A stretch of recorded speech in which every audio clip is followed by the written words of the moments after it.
এই ছবিটি হয়তো ইন্টারনেটে আগেও দেখেছেন। দেখে হয়তো ভেবেছেন ফটোশপ কিংবা কম্পিউটার জেনারেটেড কোনো কার্টুনের ছবি, কিন্তু বাস্তবেও এর অস্তিত্ব আছে। 1991 সালে এলান গিবস নিউজিল্যান্ডের নর্থ আইল্যান্ডে একটি জমি কিনেন, যেটি বর্তমানে গিবস ফার্ম নামে পরিচিত।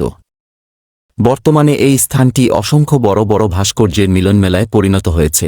এর মধ্যে সবচেয়ে জনপ্রিয় ভাস্কর্যটি হচ্ছে নীল ডসনের তৈরি হরাইজন্স, যেটি এই ছবিতে দেখতে পাচ্ছেন। মূলত ঢালাই এবং রং করার স্টিলের সাহায্যে এটি তৈরি করা হয়েছে। পাশাপাশি পাহাড়ের উপর স্থাপন করায় এবং চারপাশে গরুর চারণভূমি থাকায় এই ভাস্কর্যটি মনোমুগ্ধকর আবহ ধারণ করেছে। অবশ্য কার্টুনের মতো লাগার কারণ স্টিলের সাহায্যে তৈরি এবং রং এর মাধ্যমে সৃষ্টি হওয়া দৃষ্টিভ্রম বা ইলুশন। মরুভূমি এবং সাগর একসাথে মিশেছে, যেখানে নামিব মরুভূমি। এখানে সমুদ্র ও মরুভূমি মিশে একাকার। পৃথিবীর সবচেয়ে পুরনো এই মরুভূমির বয়স প্রায় 5.5 কোটি বছর। 81,000 বর্গ কিলোমিটারের এই মরুভূমি 200 কিলোমিটার চওড়া এবং 2000 কিলোমিটার লম্বা। একদিকে আটলান্টিক মহাসাগর, অপরদিকে এই বিশাল মরুভূমি।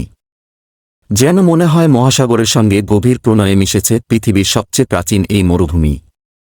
এই মরুভূমিতে দিনের বেলা থাকে সূর্যের জ্বলন্ত আগুন, রাতে প্রচণ্ড ঠান্ডা। লাল বালুর বিস্তীর্ণ অঞ্চলের কারণে এটিকে বলা হয় পৃথিবীর মঙ্গল। স্বচ্ছ পানির জীবন্ত অ্যাকোয়ারিয়াম। হঠাৎ দেখলে মনে হবে পানিতে নয়, যেন শূন্য ভেসে ভেসে চলছে নৌকা। একটু ভালো করে তাকালে বুঝতে পারবেন নৌকার নিচের অসম্ভব স্বচ্ছ পানির সূক্ষ্ম আস্তরণ। অদ্ভুত নীল পানির এই নদীর নাম উমগট। পাহাড়ি নদীটির অবস্থান ভারতের মেঘালয়ে। একটা নদীর পানি ঠিক কতটা স্বচ্ছ হতে পারে, এর উত্তর পেতে চাইলে আপনাকে উমগট নদীতে যেতেই হবে। কল্পনাকেও হার মানানো স্বচ্ছ পানি এখানে। 10 ফুট থেকে শুরু করে 200 ফুট পর্যন্ত পানি একেবারে স্বচ্ছ। এতই স্বচ্ছ যে পানির নিচের পাথর, মাছ, সাপ, বালি সবকিছুই পুঙ্খানুপুঙ্খ দেখা যায়। সূর্যের ঝলমলে আলো নদীর নিচ পর্যন্ত চলে যায় এক নিমিষেই। ভর দুপুরে এই নদী পরিণত হয় ঝলমলে এক প্রাকৃতিক অ্যাকোয়ারিয়ামে। এখানে মাছের দল দৌড়ে চলে চোখের সামনে। নদীর নিচের টুকরো পাথরে সূর্যের কিরণ ঠিকরে পড়ে এক অদ্ভুত ভালো লাগায়। কাচের মতো স্বচ্ছ এই নদীতে ডুব দিয়ে আপনি দেখতে পারবেন পানির নিচের জগৎ। দেখতে পারবেন কিভাবে সংসার পেতেছে ছোট বড় মাছ। আর নৌকায় উঠে পড়লে দেখা মিলবে জীবন্ত অ্যাকোয়ারিয়ামের। রূপকথার মতো এই নদীটির পাড়ে তাঁবু টানিয়ে থাকতেও পারেন চাইলে। উমগট নদী আমাদের দেশে ঢুকেছে গোয়াইন নদী হিসেবে, যেটাকে আমরা অনেকেই বলি জাফলং নদী।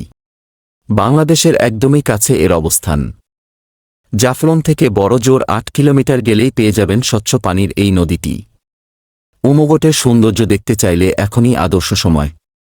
নভেম্বর থেকে ফেব্রুয়ারি পর্যন্ত নদীর পানি থাকে স্বচ্ছ।